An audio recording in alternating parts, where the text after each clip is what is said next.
Now it's time for Inspirational Women. And my guest this morning, Debbie Graham, the Executive Director of Pacific Treatment Alternatives, Snohomish County, PCAP.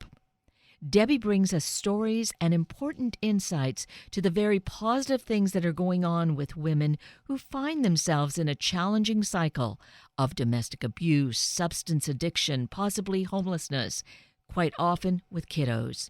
We need to know that there are good things happening and good support for women, and Debbie Graham is here to provide these insights. Debbie Graham, good morning, and thank you so greatly for being with us this morning. Good morning. I am really grateful that we have this opportunity to have a conversation this morning, Debbie, and to have you give us some insights into this incredibly important work that you are doing with Pacific Treatment Alternatives, which is in Snohomish County. And so give us a little bit of history, if you would, some overview so we can get a sense of where this is and what's been going on. So Pacific Treatment Alternatives was founded in 1969 under the name of the Drug Abuse Council of Snohomish County. So that's right. This year, the agency is 50 years old. This was in response to community members' concerns about the increase in drug use that was visible on the streets of Everett in the 1960s. Representatives from law enforcement, schools, and other community agencies formed the Drug Abuse Council to explore the issues of the time and to develop appropriate services for individuals with alcohol and substance use disorders. So, while we know drugs were a problem, certainly back in the 60s, that was perhaps the time that we saw that begin to escalate. But still, when we think 50 years, and it feels as though really things haven't improved all that much. What's your perspective? I think that over time that things have gotten worse, and that, our current epidemic is the opioid use. When Oxycontin came out in 2001, in the early 2000s, we saw a spike in drug use, and when the manufacturers quit making it so that it was harder, they couldn't break it down to use it. A lot of and it's become a lot harder to get because of the epidemic and the eye being on it than our people who are addicted to the opioids switch to heroin. So a lot of what we're seeing in our communities right now is from heroin use. So here we've seen it, as you said, there's been more of an escalation and expansion into other kinds of drugs. And the problem, of course, are the individuals, but it's beyond just the individuals and their use because it expands into women who are pregnant, right? Yes.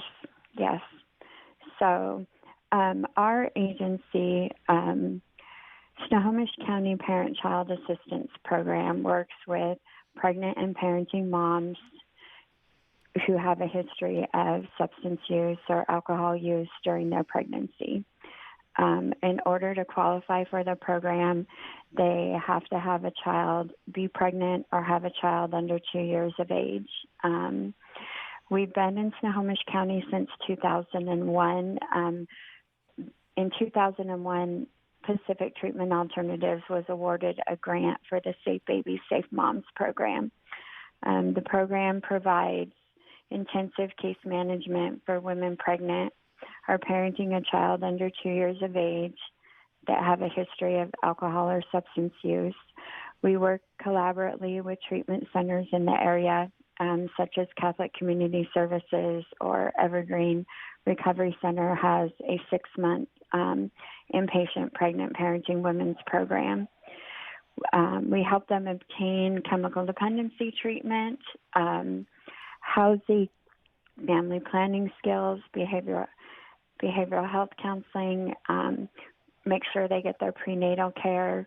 Some of our moms have dependency cases with the state, and we work collaboratively with Children, Youth, and Family Services and their attorneys to advocate for them and help them meet the goals of the department so their children can remain in their care or be returned to their care. And ideally, we think about this being a help, that it's something that is desired by the moms. And is that what's happening? Are they looking for this help, but the drugs may sometimes really be an impediment? Yes. We are a voluntary program. We have a contract with the state of Washington. There's 18 PCAPs in Washington state, and Pacific Treatment Alternative runs the Snohomish County site. But it's a total voluntary program. So when moms are referred to us, their wanting, their desire is to be a healthy parent and be able to parent their child and provide a nurturing, safe home for their children and their family. So, yeah, they're really looking for solutions. And they come from, a lot of our women, are born into this cycle of abuse. Maybe this is what they learned growing up, or in high school they fell into the wrong crowd and they find themselves, their bodies become addicted and they find themselves enwrapped in this culture and looking for a way out. A lot of our moms, we work with a lot of young people, and what'll happen is maybe they're using drugs or alcohol and they find out they're pregnant. And it's like a wake-up call, and they're like, "Oh my gosh, I'm going to be a parent. I'm going to be a mom. I need to change my behavior." And they start looking for help. And we teach them life skills and provide services to them so that they can be a healthy mom and a good parent and parent their baby. I mean, the desire for these women is absolutely there. But if they haven't been taught the skills that they need to survive in the community and to be that parent, then, we get the opportunity to teach them. One of the things that our program does is we provide lunch 3 days a week. We're located in the heart of downtown Everett, and we work really hard to provide safe space for them and to help them build their recovery community.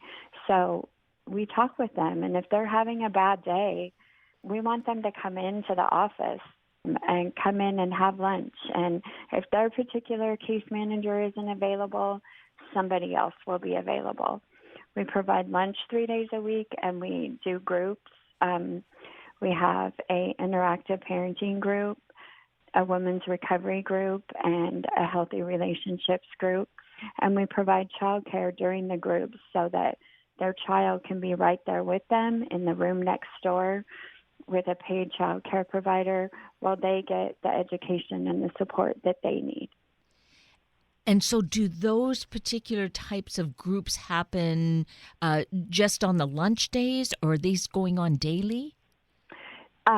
Our groups are on Tuesday, Wednesdays, and Thursdays from 1 to 2:30. But there's other groups in the community. Many of our moms are in intensive outpatient treatment, so they are in drug and alcohol treatment. And if they're struggling or having a bad day, we encourage them, they can stop in, they can call their case manager. Most of our moms are involved in the 12-step community in our area as well. So, we can connect them with whatever it is that they need on that particular day. And Debbie, how many young women, and it's women, you probably don't have men that are involved in the program, is that right? So the men are not actually our client. However, if dad is in the picture with mom, we work with the entire family. Mm-hmm. So if dad is helping parent the child or is living in the home, etc., We talk with him too. We don't provide as intensive as services, but if he needs a referral to something or, if he's part of the family unit, then we're going to be talking and interacting with the father as well. And if he has a need, helping him. But technically, he's not our client. But we work with the family as a unit. And if mom has other children in her home, then whatever need comes up for the other children as well, the case manager works with the entire family. That sounds completely reasonable and really is great to hear that there's that kind of a holistic approach. Absolutely. So in terms of the number of clients, women that you have coming to you on a fairly regular basis, what are those numbers? So we're contracted to work with 131 families per month. So, and once the woman qualifies for our program, they get 3 years worth of services. Now, obviously, when someone first comes to us, what they need early in recovery is different than what they need, 2.5 years in. We get the opportunity to build trust with them, and they get to build a relationship with their case manager. And as that trust increase, if they let us in and be part of their lives, we get to see them grow amazingly. A lot of the needs that we help with, we can help them get housing, make sure that they're getting the treatment that they need, parenting for their child, make their doctor's appointments, just whatever the barrier is that is in the way of them becoming self-sufficient and being able to provide a safe, nurturing home for their child, we address those barriers. And it's client-driven. So, what the client wants to work on, that's our first priority. And what is your experience then once they are in it? They realize being a parent, they do want to improve and make changes in their life. Is that right? Absolutely. Yeah. And so what then, pursuant to that, has been your experience in terms of, I'm going to use success, which I know is a big word and kind of a broad word, but what are you seeing with these, and I'm presuming are primarily young women, or what? Well, let's start with that. What age group are we talking about? So I would say 18 to 45. A lot of our moms are 18 to 30, but that doesn't mean that we don't have, some over 32. I would say it's about half and half. 18 to 30 and then 30 and over. But as far as success stories, so 3 years ago, a young woman came to me, and she was just about ready. She was about a month away from giving birth, and she was in treatment and 19 years old, and her getting pregnant was a wake-up call for her. And here we are 3.5 years later, and she completed treatment. She gave birth to a healthy baby girl, and she went back to school, and she got a job. She got stable housing, and now she's an assistant apartment manager for the company that she got housing with. So she did such a remarkable turnaround that the housing program hired her, and she's now an assistant manager at an apartment complex. And her daughter she's a great mom. Her daughter is very healthy and happy, and, I talked to her, even though she's not a client anymore, I built that relationship with her, and, after she's exited out of the program a year later, I still get emails from her, or she'll send me a picture, a happy event, and she's doing amazingly well. That's one mom. And that does, I'm just going to say that sounds really exciting, and it must feel really wonderful for you to see that kind of occurrence where she really realized what was going on and took hold of it and has progressed down her path and reached the success and keeps in touch with you to keep you posted. Yeah. Yeah, it can be very fulfilling. It can be, there's times when things are really heartbreaking, but there's the story I just told you of that outweighs the bad days. Another mom that we have, when we first met her, she was in inpatient treatment and was looking at a 5-year prison sentence, and she was about 3 months from giving birth. And so she had pending charges, and she stayed in treatment and finished the 6-month program, and we helped her get housing, and she gave birth to a very healthy baby girl. And, here we are 2 years later, and through intensive work with the prosecutor and her attorney and advocating for her, they saw the big turnaround that she's done in the last 2 years, and they gave her a parenting sentencing option where she's on probation for the next 5 years, community supervision. So that was, she gets to be in the community and parent her child. She's doing real well. She's coming up on 2 years of sobriety. She has permanent housing. She's looking at going back to school in the fall. All opportunities that, when you go down that road of alcohol and drugs, a lot of times it takes you places that, you have a hard time getting out without some help, and now she's living a successful life, right? And Yes. She's happy.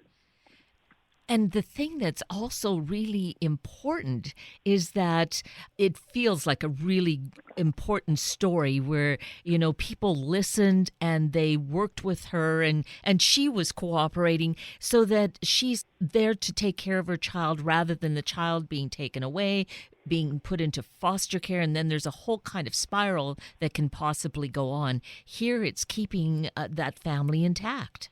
Yes, absolutely. Absolutely, and that's what we work towards. We work collaboratively with our community members to provide these wraparound services for our moms so that they can parent their child and provide that healthy home and have that stability in their lives. Right.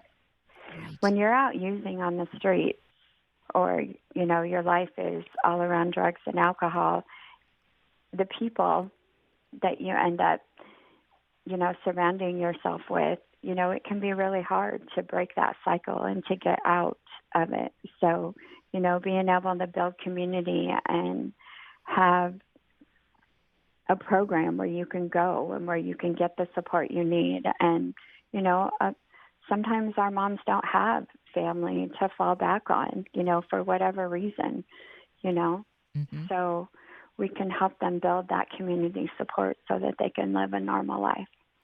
And 3 years to be in the program, they have the 3 years of service. Sounds like a really good amount of time. Do you find that sometimes more time is needed, and is that available? Sometimes we can apply for it. So one of our case managers, her motto is once a client, always a client.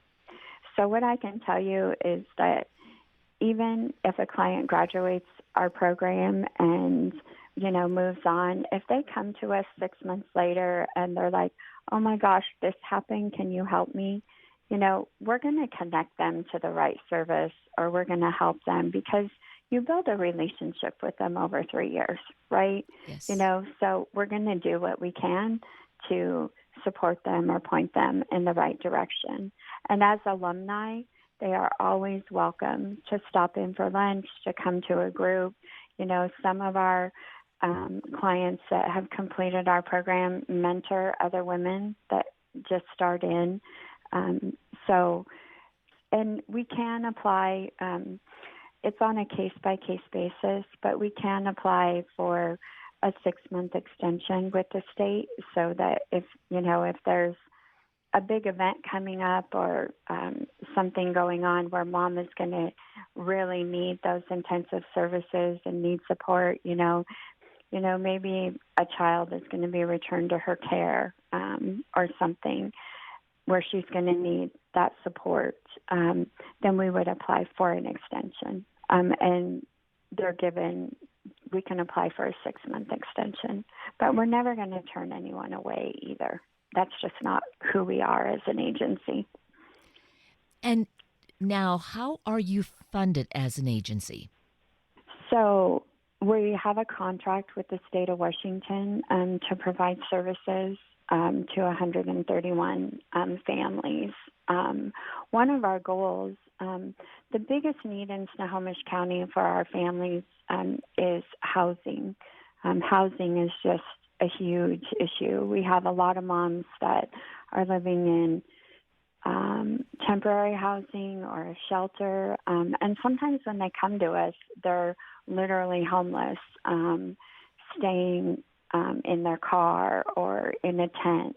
And, it's really hard to break that cycle of drug and alcohol abuse if you're staying in an encampment and you don't have a safe place to stay. And one of our goals is to open up a shelter. We want to have an emergency shelter in Snohomish County for moms and their children so that if they do come to us homeless, that we can provide them with a safe place to stay.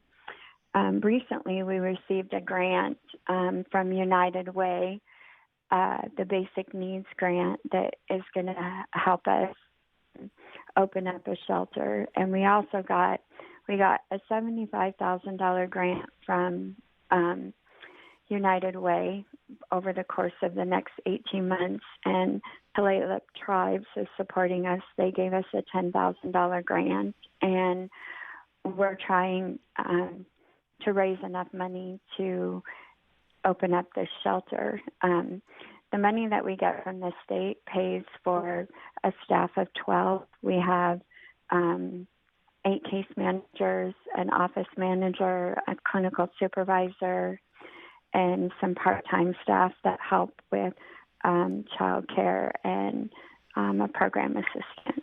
But the extra funding, we are working to open up a shelter to provide a safe place for women and their children so that when they come to us, we can have somewhere to put them.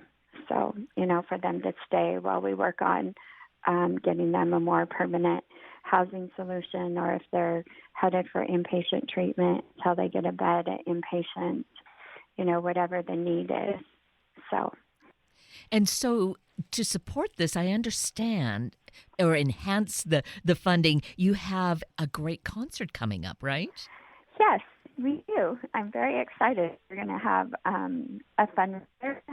Tayla Lynn, Loretta Lynn's granddaughter, is a fan of our program and of the recovery community. She is going to have a benefit concert for us at the Everett Historical Theater on Friday, July 19th.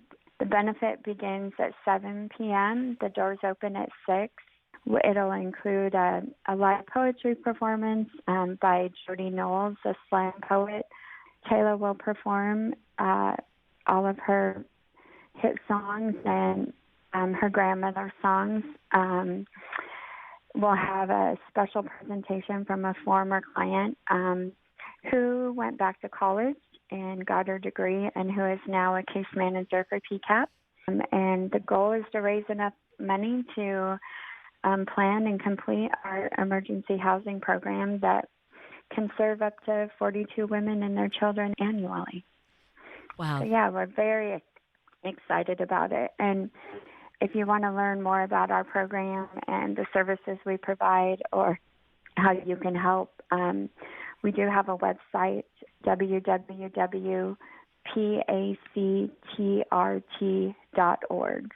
So www.pactreat.org. And so that's a couple of things about that website. We can find out more about the program. And you've told us enough, I feel, Debbie, that suggests more funds are needed. And building this emergency shelter is one of those critical areas. So there is a button there. There's an area where we can just independently donate and support these efforts, right? Absolutely. We appreciate it very much. A lot of our women are living way below the poverty level. State assistance, it gets them by, but, those EBT cards, they might buy some groceries. They don't buy household items. They don't buy diapers. They don't buy wipes, those kinds of things. So, yeah, absolutely.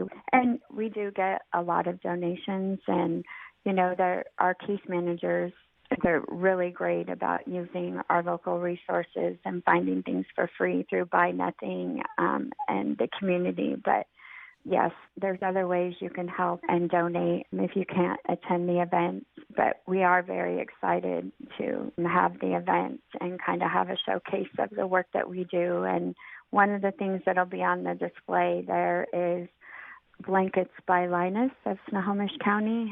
Diane came in and helped us make a quilt. So all of our ladies that wanted to participate made quilt squares. And then Diane came back and the moms helped lay it all out and put it all together and tied it, and it'll be on display at the fundraiser at the concert. How about getting tickets? Can they be gotten ahead of time? They can be gotten online, and you can order them. The concert is at the Everett Historical Theater, so you can go to the Everett Historical Theater website. You can also www.pactrt.org/PCAP. Takes you directly to the PCAP website to buy tickets. You can also call our office and buy tickets in advance. 425-259-7142. So there's a number of ways, and it's $25 general admission, and then there's a $5 discount for veterans, seniors, and students. I can't think of a more worthy cause than... Thank you. Oh, you're welcome. It's such incredible work. And the thing is, while we are helping these young women and young babies that they have, really, we need to think of it, it's all a big circle, and it's all helping ourselves because we are all in it together. Isn't that so, Debbie? Absolutely. Absolutely. It's a community problem. I think we're seeing it more and more public eye, every day. These families that are affected by opioid use and alcohol. I mean, it's everywhere. You see it driving to work every day. And, I think everybody knows someone that struggled with this for whatever reason, right? Yes. So, yeah. We need to embrace it in that way and find a way.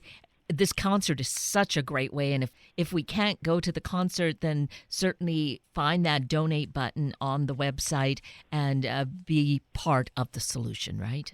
Absolutely, and it's really appreciated, our community support and the things that we get to do for the women. We just appreciate it very much because we can't do the work without the community support, and we do have a lot of support in the community, and we've worked really hard to build these vital relationships. Well, you've given us at least a little glimpse of what those relationships are, Debbie, and I am so grateful that you've spent that time with us this morning. I'm so grateful you do the work that you do. Thank you. Thank you very much. Thank you for having me on the show. My pleasure. And with that, we are at the end of a very full hour of Inspirational Women with Debbie Graham and Sunday Morning Magazine with Jack Kerfoot. I'm Kate Daniels, your host, and I greatly appreciate your sharing this hour with me and these special guests. For details you might have missed or information you'd like to know, please just send me an email, kated@warm1069.com, and I'll get right back to you. Also, if you'd like to listen again or share these important stories with your family and friends, find the podcast on our Warm 1069 webpage. Click on the On Air tab, then Sunday mornings, and look for the show and guest names.